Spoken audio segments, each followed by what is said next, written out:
Hi guys, welcome to the second session on Innovation and Entrepreneurship for CMAT 2022.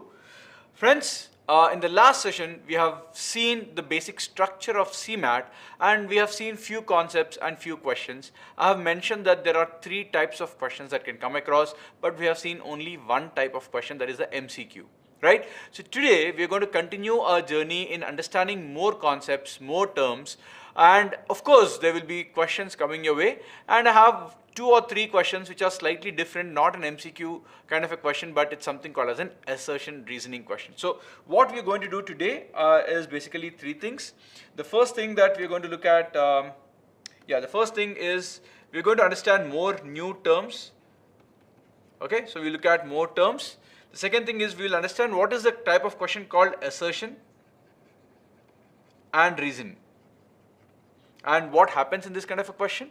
And the third thing we're going to talk about is basically the MCQs based on the terms that we learned. Right? So once again, it's not going to be a very lengthy session. It's going to be a short session. Probably 40 minutes, 35 minutes to 40 minutes. My sessions will usually be short. So we are planning on having around 5 to 6 sessions, this being the second session. Okay. So friends, let's go ahead and understand the terms which are involved. Today, the topic which I'm mostly going to cover is entrepreneurship. Okay, I hope my spelling is right. So what we're going to do today is pick up terms related to entrepreneurship and understand the terms related to this. Okay. Now remember guys, whatever we are discussing, these are the terms which I believe could be, or at least these are the terms you should be knowing as a student who's preparing for an MBA entrance exam. Now the thing what you need to understand is, this is a huge subject. Now if you're expecting me to cover it in 30 minutes or 40 minutes, that's not possible. So please, it comes with a small asterisk. And what is the star mark for me? Obviously there are so many terms that I cannot cover. I am picking up the most important terms which I believe you should know as an aspirant for CMAT, right? Well, let's go ahead and take a look at the first few terms. So we are going to start understanding the meaning of a business venture. A business venture is nothing but a business proposition. Somebody is starting a business. Now, what are the ways or what are the types of businesses that a person can start? So there are, broadly speaking, 4 types, or in fact there are many classifications, but these are the 4 at least you should know. These are not the only 4. These are the 4 you should know for sure.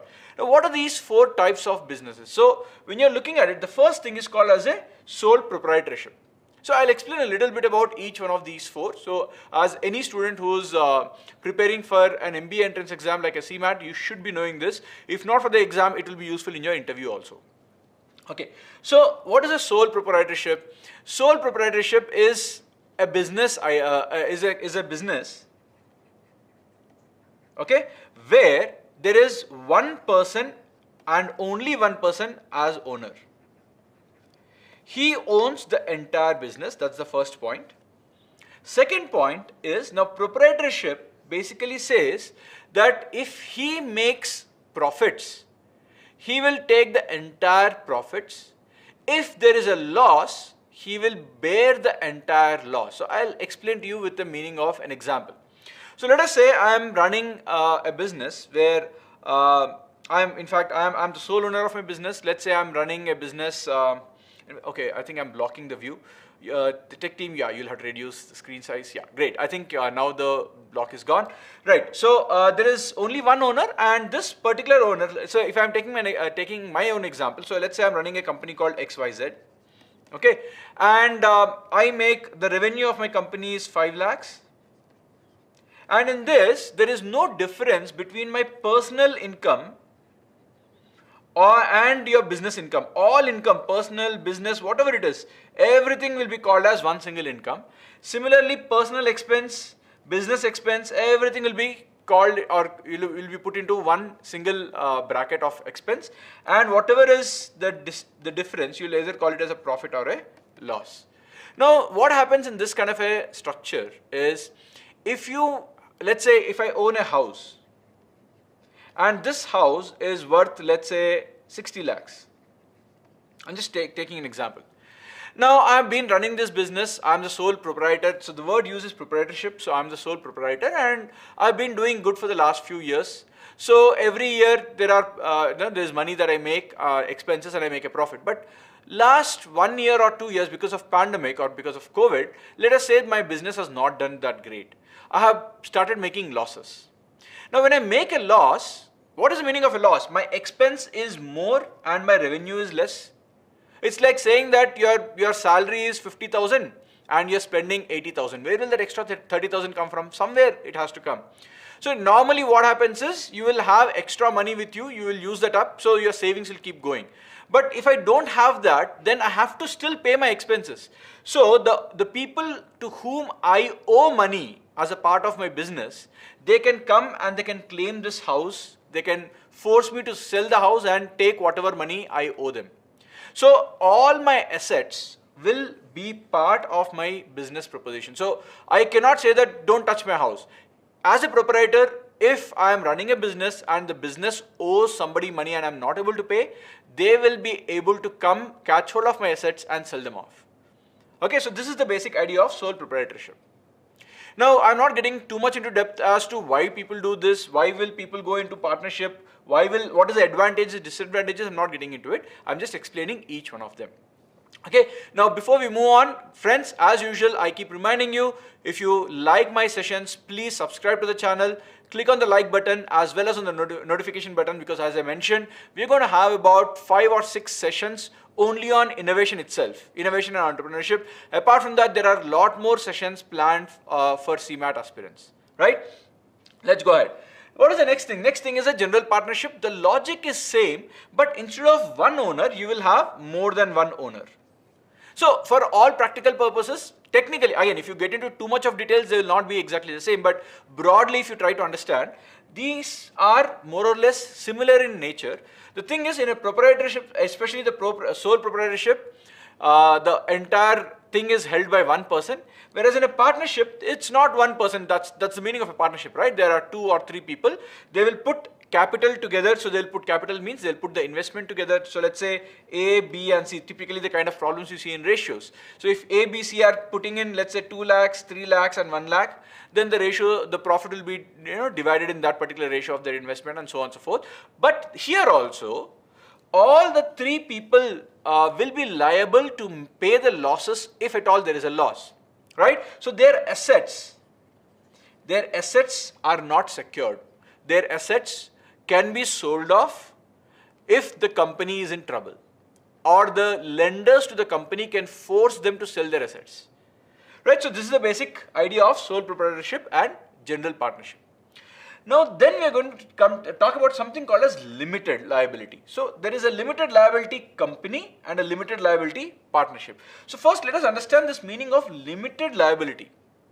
What is this limited liability? Now, if you understood the sole proprietorship and general partnership, the basic idea that you understood is all the profit belongs to me, all the loss, if at all there is a loss, also has to be borne by me. So there's no limit to it, right? There's no limit to what my losses could be. If I lose 2 crores, I will probably have to sell my house, car, everything, jewelry of whatever is there in my house, I'll have to sell and pay up the vendors. Right? So there is no limit to the liability. Here it is called as a limited liability. So the whole idea of a limited liability is your losses are restricted, or the liability that is limited. Now what is the meaning of this? In a limited liability, you will form something called as a company or an entity which is different from you. So in a proprietorship, you are the company, company is you. In a limited liability, whether it's a partnership or a company, doesn't matter, what you form is a separate entity which is not you. Okay, so in legal terminology, the company or the entity that is being formed under limited liability will have its own existence. Okay, so you then, because of which, if the company makes a loss, then you will lose only the money you put in the company. So let us say, as an investor, let's say as a owner of the limited liability, so let's say you are the owner also, but still the company made a loss and you initially invested, let's say 10 lakhs. You started with 10 lakhs, you start, okay, I think I'm blocking myself, so let me just clear this off. So let's say you invested 10 lakhs and you started a company, but this is a limited LL, let's say LLP or LLC, C or P, doesn't matter. Now you started with 10 lakhs, you are the only person, and now after 5 years, the company made 60 lakhs loss. The company made 60 lakhs loss. Now you put in this 10 lakhs, are you liable to pay 60 lakhs? No. At the worst case, what you will lose is what you put in the company. So your loss, personal loss is limited. That is the meaning of this limited liability. So then who's supposed to pay that? The company is supposed to pay. So the company can take this 10 lakhs that you already gave to the, think of it like a person. So for all practical purposes, think of it like a person, the company or the entity, partnership or company, doesn't matter. Think of it as a person. You have given money to the person lost, he or she lost it. That's okay. But he or she will not ask you for more. Whatever you lost, that is lost, that's it. That is the advantage of a limited liability. Okay. Now, a partnership is where limited liability is between 2 or 3 or 4 people, basically small set of people, whereas a company is where the number of people could be more than 50. You can have hundreds, thousands, lakhs of people who are shareholders. Right, so effectively the concept for these two, the most important part here is limited liability. Once again, I'm telling you that there are a lot of differences, minute differences. If you get into the depths of it, I'm not getting in. This is as far as the concept is concerned, this much is enough for you to understand. Right? Let's move on to the next thing, which you need to understand is, okay, fine, I'm starting a company or a partnership, whatever else it is. But the money that I use, there are basically, it's called as it's basically the financial capital. There are two ways. Capital means something which is going to be helpful in growing of the company. Now, if it is money which is going to be helpful in growing, it is called as financial capital. Remember, it could be human capital also. What is the meaning of human capital? I am having a good set of people and they will help me in growing the company. Right? So typically capital is something which is good for the company and helping in the growth of the company for the future. Especially if it is from the money angle, it is called as financial capital. Okay? Now, this financial capital has two types of, or is broadly divided into two types for a company. A company can get money using this thing called as equity. A company can get money by an instrument called as a debt. So let's spend a little bit of time trying to understand what are these. And equity capital. This basically talks about how much money the company is getting from the shareholders. How much money the shareholders are giving into the company. Right? So I will put some money into the company and I'll purchase some part of the company, a typical share of the company during the IPO. Right? Or as an investor at the beginning phase of the company, I'm taking 10% of the company to pay and give something like 20 lakhs or 30 lakhs, depending upon the valuation of the company. So equity capital talks about the money that is got through the investor's route. Right? Whereas debt, in very layman's term, is basically nothing but loan. Now, when you're talking about a loan, the person who gives loan to the company does not own the company or any part of the company. Okay, please remember that the difference between this equity capital and debt is equity capital providers own a part of the company, maybe whole company or a part of the company. Whereas debt givers, they don't own the company. Right? So what they will get is, they will get an interest rate for this. It's a borrowing, right? Whereas equity capital, there is no guarantee that any money will come back to me. If the company makes profit, I'm an investor in that, I might get some money back. There is no guarantee. Whereas for debt, it is more, that way there has to be a quarterly or a half yearly or a yearly payment to me in terms of an interest, just like a normal bank loan that you take, right? So typically these are the two ways in which a company can get money to start its business. Even if it needs more money in the course of its business, these are the basic two ways in which it can do. Now, when you're getting into equity, there are different types of equity, normal common share, preference shares, etc., etc. We are not getting into too much of technicality there, but yeah, this is the broad classification here. Okay. Now, what we're going to do next is we will take up a question not based on this theory. This is theory to start off with, the class with.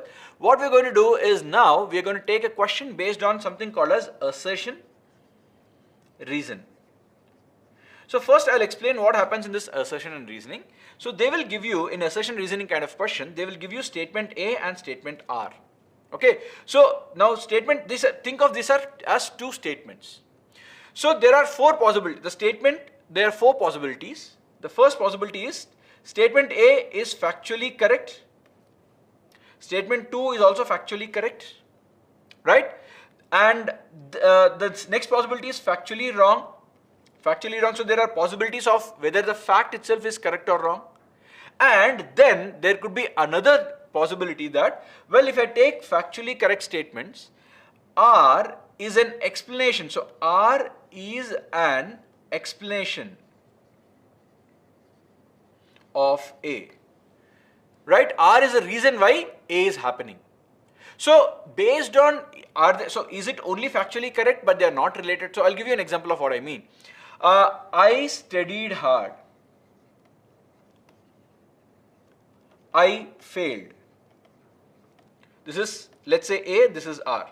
Now I'll give you the scenario. Let us say I really studied hard and I failed. So this is factually correct. This is also factually correct.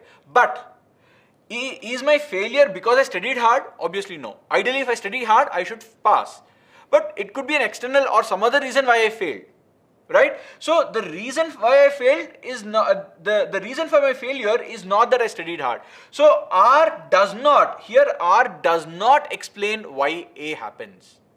R is not the reason why A is happening. So the option you have to pick is A and R are both factually correct, but R is not an explanation of A. So one of the options will be this way. You have to pick this kind of an option, right? So the options will give you the various relations between the statement A and statement R, and you'll have to choose a correct option based on the link between these two statements, which means some of the facts you should also know. Okay, so let's take an example to understand that. So this is the question coming your way, and I don't expect too many questions like this, but just to be on the safe side, I'm giving you one or two questions so that you at least understand what is this reason assertion question. Okay, so look at this, read the thing carefully, and I'll give you about 60 seconds, 60 to 70 seconds for you to answer this. Okay, please go ahead and type in your answers once you're done.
Okay, I've started getting answers.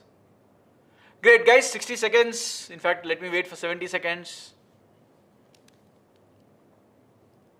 Right, so that finishes 70 seconds, my friends. A lot of you have given the correct answers. Very good, keep that up. The correct answer happens to be option B. Okay, so what is happening here? Let's look at the assertion. The assertion says, harsh sanctions have been imposed on Russia after its invasion of Ukraine. If you're following news, this is what has been happening for the last almost 15 days, 15 to 18 days. Apart from the election news that we have seen recently, the biggest news item every day is this. Yes, this is the fact. This is factually correct. Okay. Then the reason statement, if you look at, the ruble has crashed and the Kremlin is scrambling to keep the country's economy running. Okay. So you are talking about the ruble has crashed and the Kremlin is scrambling to keep the country economy running. This is also correct. Okay, factually this is correct. This is what has happened. Okay. Now, look at statement A. Statement A, or rather not statement A, option A. Option A says both A and R are true, which is correct. We know that both of them are true. R is the correct explanation of A. So remember, what is the reason why this statement happened? You need to ask this yourself. Why were the what do you call sanctions imposed on Russia? Because Russia went ahead and invaded Ukraine. It is not because the ruble has crashed. So while it is a correct statement, the statement is correct, it is not a logical explanation to the assertion given there.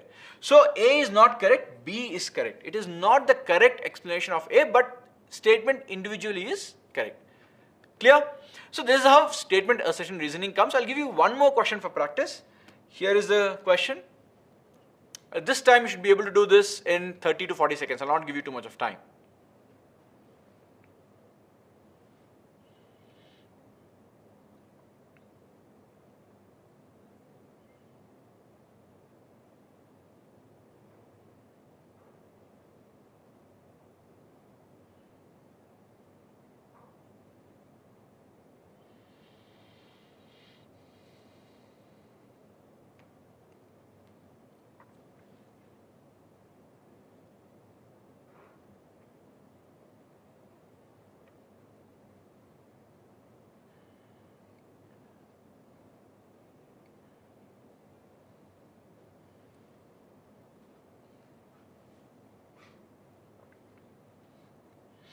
Okay, 40-50 seconds are done. Let me see. In fact, I've given you a whole minute.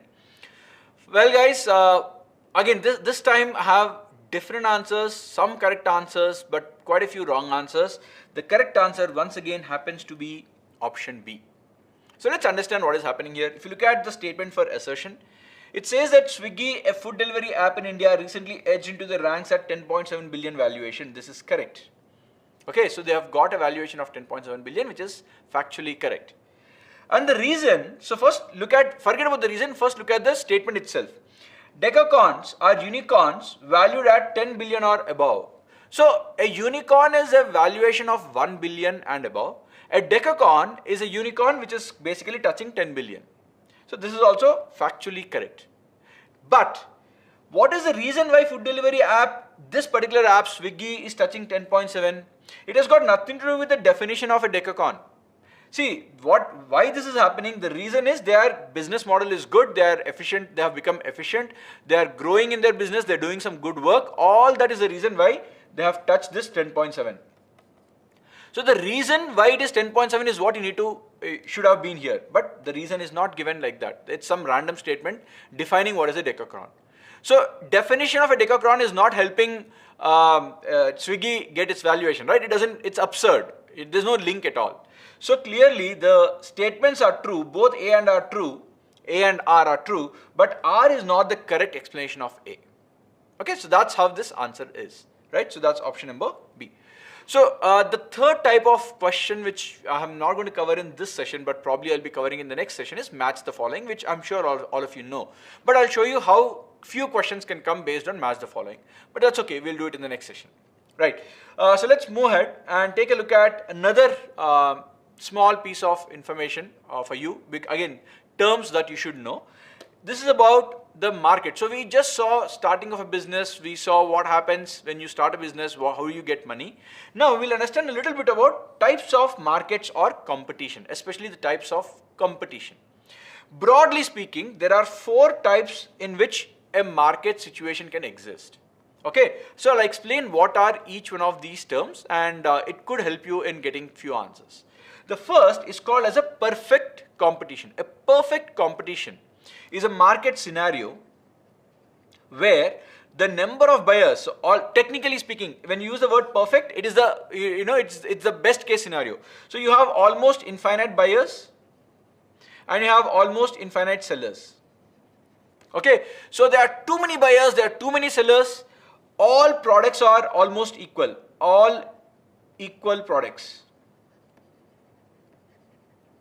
Okay, all equal products. So this is a dream scenario. It doesn't happen in real life, but it's a concept which exists. Okay, so the perfect competition is where there are too many buyers, there are too many sellers, and almost all products are, Yeah, large number of buyers and sellers, Shivani, correct. So we almost have as a seller, I can't price my product higher because my product is the same as the next person who's selling. So if I keep 5 rupees extra also, why would anybody come to me? There is nothing new I'm giving the person, right? So this is the case of a perfect competition where I don't have anything to do about pricing. I can't differentiate my product from them, right? So basically this is the scenario. Again, this is hypothetical scenario. It does not exist in real life. So we are looking at a spectrum where the leftmost is perfect competition. Okay, the rightmost competition is monopoly. A perfect monopoly, it's the extreme opposite. A monopoly is only one seller. It's only one seller. Nobody else can sell, nobody else has the product, I am the only person who has the product. So imagine a situation like this. Again, typically this also does not happen too often because, I mean, unless for a lot of time, India had a perfect monopoly in railways.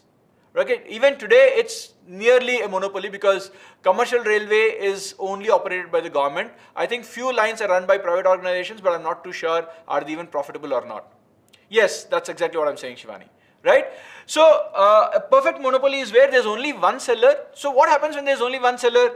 He will have the entire power to do whatever he or she wants. I can set up the price. Technically, if the Indian Railways wants, because it's a government entity, it will not do. But if it wants, hypothetically, it can jack up the prices 5 times, 10 times and say, you want, you take it, otherwise don't take it. Right? So that's what is called as a monopoly, where the perfect monopoly is where you have only one seller. Okay, and your product, whether it's inferior, whatever, there's no comparison of the product because you're the only person selling it, right?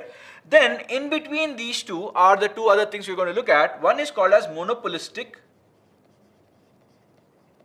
and the next is called as a oligopoly. So a monopolistic is nearby to a perfect competition, but not exactly a perfect competition. It is in the spectrum from perfect competition to perfect monopoly. It lies near to the perfect competition. If you notice, it is towards this, but not exactly a perfect competition. So what happens here in a monopolistic competition? You have few sellers. Okay, there are not too many sellers. Yes, there are few sellers. When I say few, you can think of something like 15, 20, some number, but not too small like 2 or 3. So typically you're talking about 10, 12, 13, something like that. And these sellers, the products can be differentiated. Products can be differentiated. And because of the product differentiation, you will be able to charge a little bit higher. So you have some pricing power. Okay, so you meaning as a seller.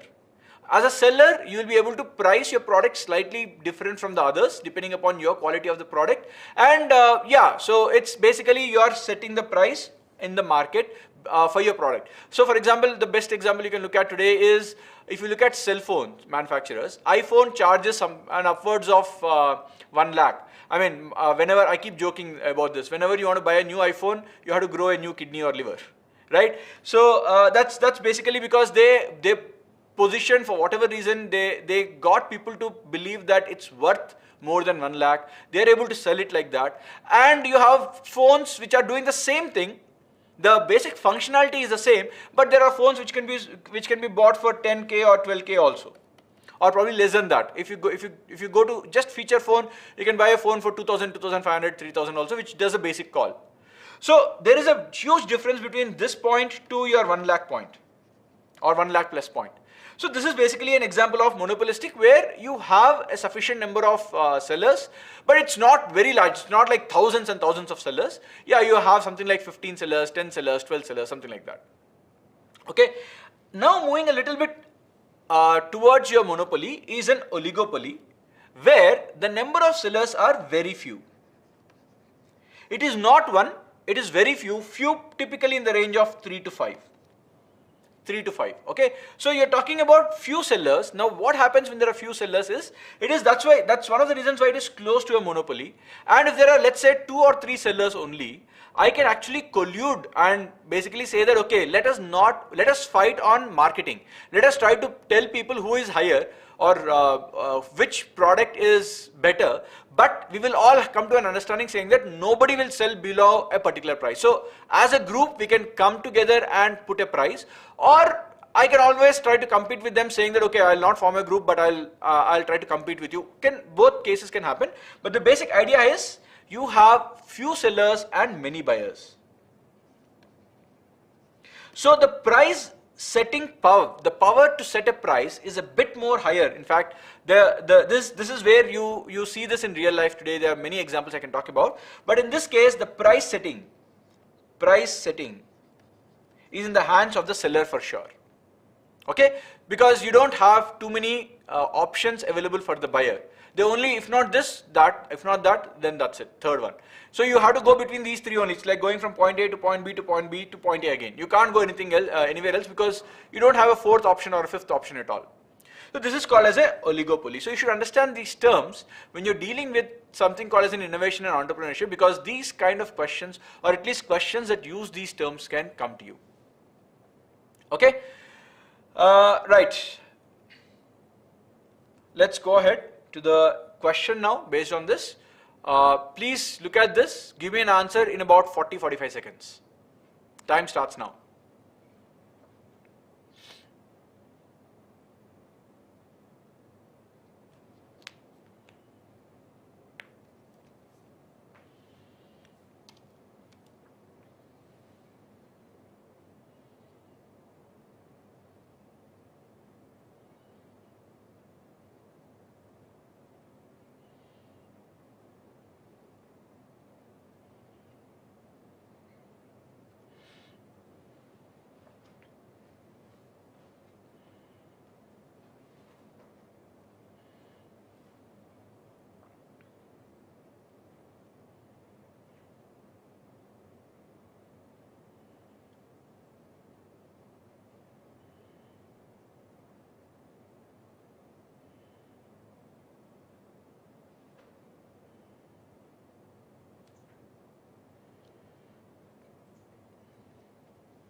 Okay guys, the time is up. So first let's understand few things. The answer is not important for us, the learning is important.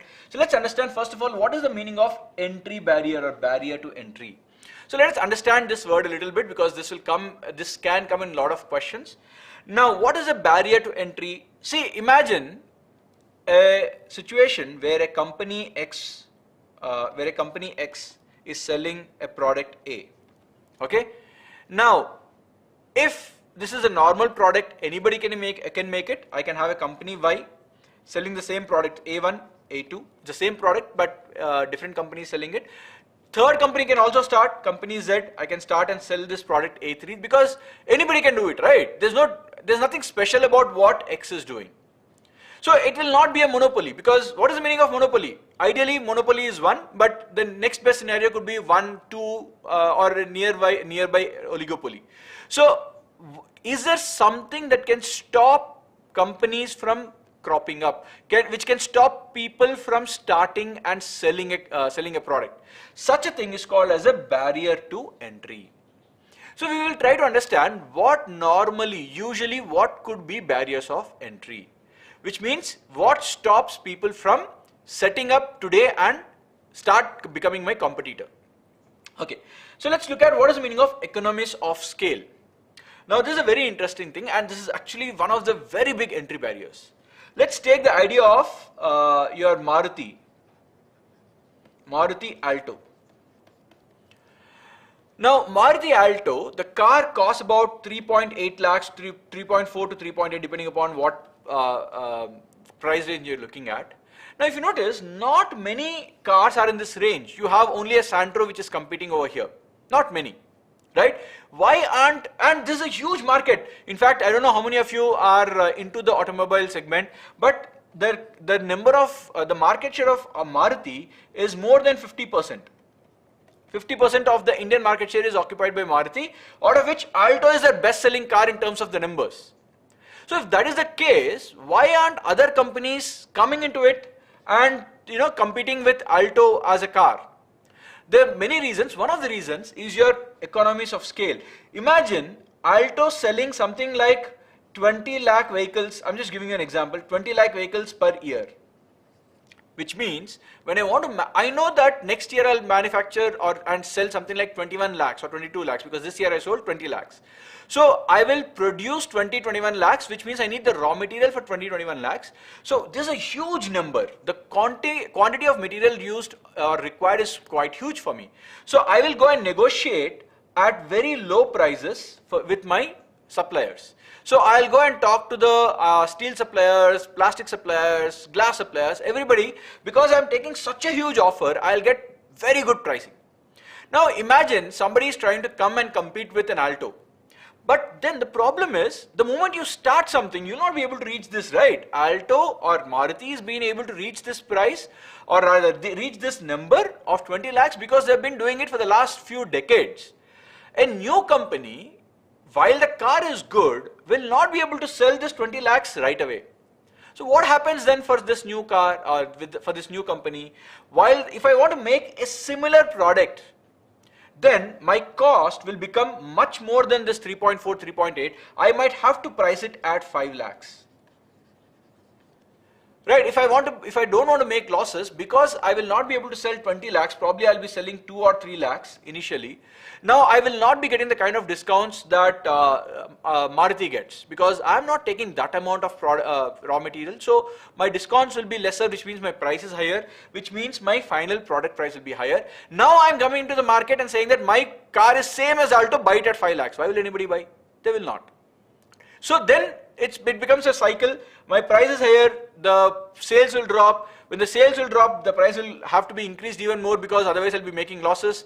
And then I will not be in the competition for long, because I will wind up shop and go. So economies of scale becomes a huge entry barrier. So the only way to beat this economies of scale is you commit a lot of money into the market, and you basically say that, okay, I'm coming with a huge budget, I'll be able to take losses, I will not keep it at 5, I will keep it at 3.2, which is less than what Maruti is giving. The same product, I'll give it at slightly discounted price, a very good product, and I'm taking the losses initially. So slowly I'll get only 2 lakhs in the first year. That's okay, I'm getting a loss, I will absorb the losses because I'm coming with a lot of money from my side. Then this will become, let's say, 3 lakhs, then this will become 5 lakhs, this will become 8 lakhs, and slowly over a period of 8 years or 10 years, I will probably reach and take some quantity away from Maruti, and now I will not have to deal with any more losses, but I should survive for these many years with losses. That's one way in which you can beat economies of scale. Okay? I have got a lot of chat messages I think I missed. Can you just take them up? Okay, let's go down please. 52 or 8K units per month, sir. Can you suggest a book for innovation or entrepreneurship?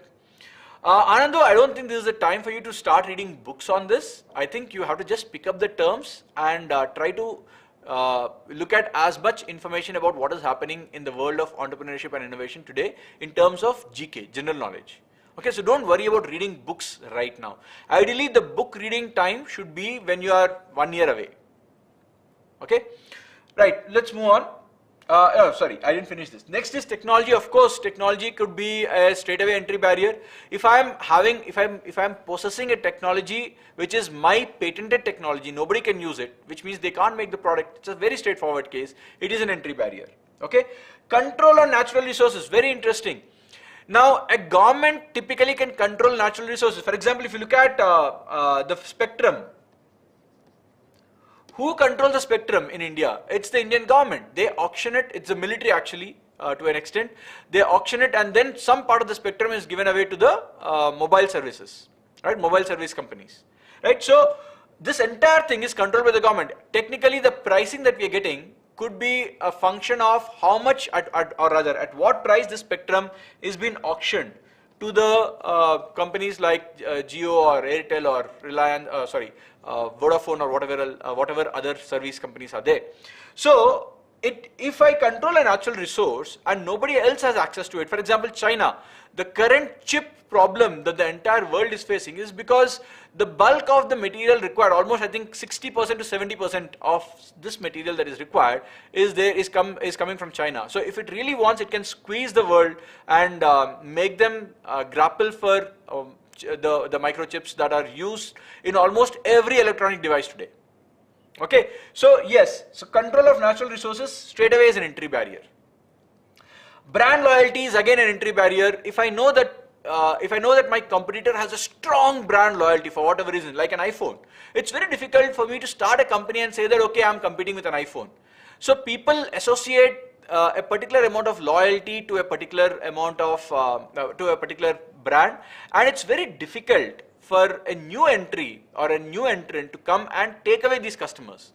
It could be for various reasons. Brand loyalty could be there for a large number of reasons. For example, credit cards, if you look at, credit card starts giving reward points.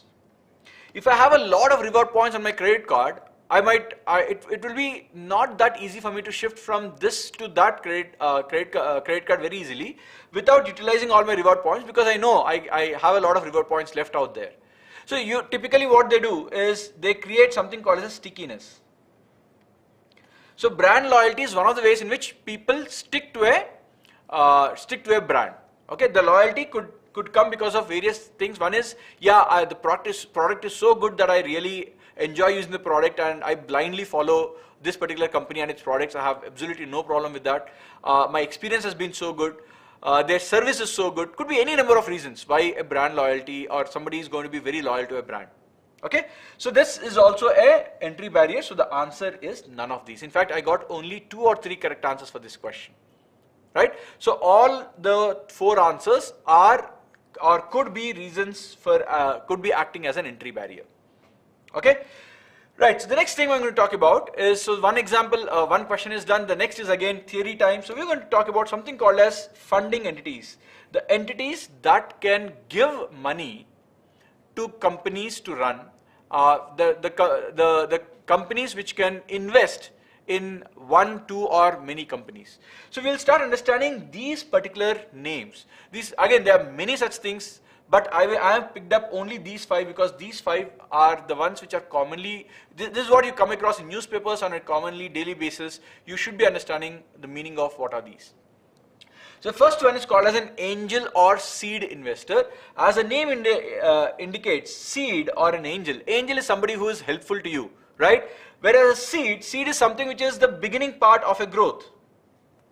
Okay, so what do these people do? These are usually individuals. Either it's a single individual or friends, 2 or 3 people who know each other, who have a lot of money coming together and investing in a company. Now, why are they called angel or seed investors? Typically, they come at the very, very early phase. So today, if I have an idea, if Srinivas, I have an idea, I will go to somebody and say that, look, I have an idea, I don't have money. So I want to start implementing this idea, make a company out of it. So yes, 1 or 2 people with money could give me 10 lakhs, 20 lakhs, small amounts. So usually this amount is not very large. It's in usually it's in lakhs, or unless the person is very rich, it does not go into crores. Usually it's in lakhs. But the whole idea is angel and seed investors. These are the people who come early and they are the starting point of the company itself, right? More or less in the beginning of the company itself. Okay. The next is called as a venture capital. Typically, venture capital comes a little bit after these people and the capacity to invest will be higher. Okay. So while I said, again, there is no hard and fast rule that an angel investor should not put 5 crores. I mean, if that guy has a lot of money and he really believes in the idea, he can put 5 crores or 10 crores also. I'm just giving normally what happens. Okay. Now, a venture capital is a company which invests money, or a group of people who invest money into other startup or new companies, but slightly at a higher level. They usually do not come at the very beginning. It's like what happens is, okay, I invested, let's say 25 lakhs today. I am an investor. I invested 25 lakhs with a company. I have seen that the company is doing some good work. After about 8 to 12 months, I have the confidence in this company, and the company obviously will need more money to grow. So I put 25 lakhs. Now the company needs something like 2 to 3 crores. So then I cannot put this 2 to 3 crores. I will go to a group that I am a part of, a venture capital group, and I will ask this group to put this money because it's slightly larger quantum compared to a single investor. So venture capital actually does the same thing as an angel investor or a seed investor, but usually they come a little bit later in the game. They can come at the beginning also, but usually they come a little bit later in the game. And yes, they put in a bit more money than what an individual or 1 or 2 people can put together. Okay. Then the next thing is private equity. Now this is actually quite large, very large. They do not come at the starting phase at all. Usually private equity comes in the 4th or 3rd round of funding, 3rd or 4th round of funding. Once the company has shown the potential that it can grow, it requires in crores, not just 1 or 2, it requires in tens and hundreds of crores. That is where a private equity comes. They start putting in something like, in fact, there are some private equities which say that if the requirement is anything less than 5 crores, we will not even bother about it. So again, depends upon how big the private equity is and how large, what kind of manpower they have. So there are a lot of private equities which say that they will have something called as a minimum requirement, if minimum threshold. So if the company is not big enough to ask 5 crores from me, then I will not invest in the company right now. I'll say you wait for 1 more year, grow a little bit more, come to me when you have this kind of a requirement. Okay, now such kind of companies or such kind of entities are called as private equity. This is not run by few people. Usually a private equity is run by a lot of people putting their money and creating a fund. Okay, so there will be something like 100 people or 200 people putting in few crores per head. To be a part of a private equity, you will have to put in a minimum amount which normally normal income people, you don't put, you will not be able to put that kind of money. In fact, if you look at BlackRock and think some of the private equity firms, they will say that if you want to be a part of my fund, you have to put in at least 7 crores or 10 crores, which is the basic minimum requirement. Then I will take your money, otherwise I'll not take your money, right? Because they're too big, they don't want small change. For them, even probably 70 lakhs, 1 crore is a small change. Right? So anyway, so private equity is basically a kind of a fund which comes and invests, not at the beginning, not in the 1st or 2nd, but usually 3rd, 4th onwards, the private equities will come. Again, the private equities come in very different sizes. Usually the 3rd or 4th round funding which happens will be with small private equities. Then when the requirement becomes like I now want to raise 100 million or 1000 crores or 500 crores, then the big private equities will come into play and they will fund you, the kind of funding happens there. Mutual funds and hedge funds are different. Mutual funds do not invest in individual companies like a startup. They invest in other kind of companies. I'll explain the meaning. Mutual funds, basically small investors like you and me can invest on every day or every month 5,000 rupees, 10,000 rupees. You can start putting the money in mutual funds. All this money, but there will be lakhs of people doing it. It's not exclusive. They will not say that put minimum 50 lakhs. No. So typically mutual funds, they will basically go to anybody and everybody who has money like 500 rupees or even 1,000 rupees per month. They will pool all this money, and when they pool this money of crores of people, you will have a very, very, very huge amount of fund with you. Now what will they do with this fund? Usually they don't put this money in startups. They will typically go for listed companies. It's like investing in stock markets. So they invest in stock markets. Typically mutual funds invest in stock markets. They do not invest in startups. Okay, and they will not invest in 1 or 2 companies or not even 5 or 6 companies. They will invest in something like 25 or 30 or 40 companies. Or it keeps going higher. It will not be a small quantity of companies, it will always be a large quantity of companies that they invest in. Okay. Then finally you have something called as a hedge fund. Hedge fund is again something like a private equity. Hedge fund is like a private equity, but it's a fund collected by large investors. Large investors meaning, rich investors, let me put it this way. So it is money taken from rich investors, but these are a little bit more risky. They can invest not just in startups, they can invest in various other ventures. For example, I can go and tie up with, let's say, a African country and help the African country in extracting oil and selling it in US. I'm not buying any company per se. I'm partnering with the country there to do this process. So I will use the money in whichever way I want. It's not just putting in a startup. It's usually they don't go to startups, but they go for venture. They'll go for operations, which will, which could be a bit risky also for, compared to what the other people do. For example, a private equity or a venture capital will not go and say that I'll go to a war-ridden state and try to, do some kind of a deal with a country there, right? But a hedge fund might be able to do that because they would. Their risk appetite is higher, they will be able to take higher amount of risks, and therefore they expect much higher amount of returns. They expect, I'm saying, see guys, there's nothing guaranteed about a return. When you take a higher risk, there is a chance you will get a higher return. If it is a guarantee, then there's nothing called as a risk in it, right? Anyway, so these are the types of funding, and you need to understand what does each one mean. I hope you got some clarity about it. Of course, you'll be having a lot more to learn about these once you get into your MBA. Right? Once again, before we move on, my friends, please make sure that you click on the subscribe button. If you like the video, please click on the like button as well as on the notification button if you want to be aware of further videos happening or further sessions taking place. Okay? So there's one question coming your way. Please take a look at it. 40 seconds to 45 seconds, your answer should be up. What's the answer?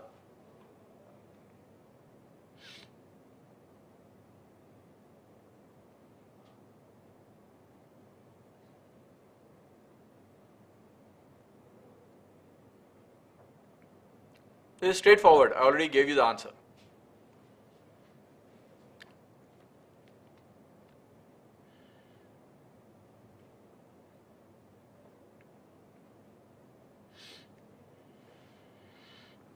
I don't know why so many of you are giving D. D is not the correct answer. Private equity does invest in startups. I don't know if you guys have followed, but BYJU'S, it's there in the news in the last 1 or 2 days because there was a huge amount of investment of almost 800 million done into the company. It was done by BYJU'S sir as well as a couple of private equity firms. So yeah, that's just an example. Private equity does invest in startups, but not at the early stage. That's what I said.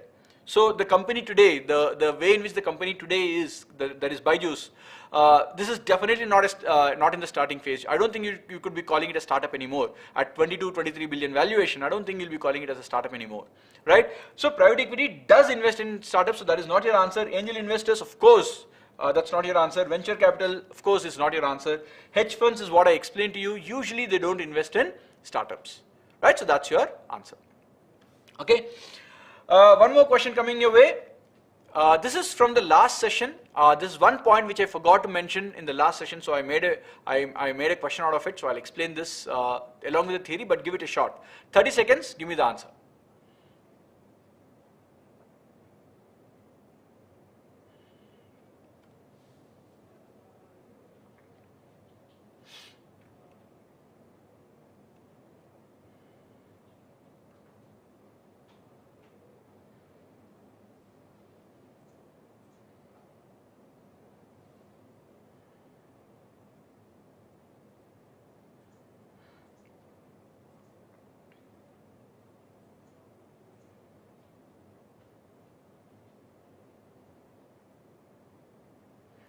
Alright, so the time is up. Let's see, I've got a lot of answers and this time there is 0 correct answer.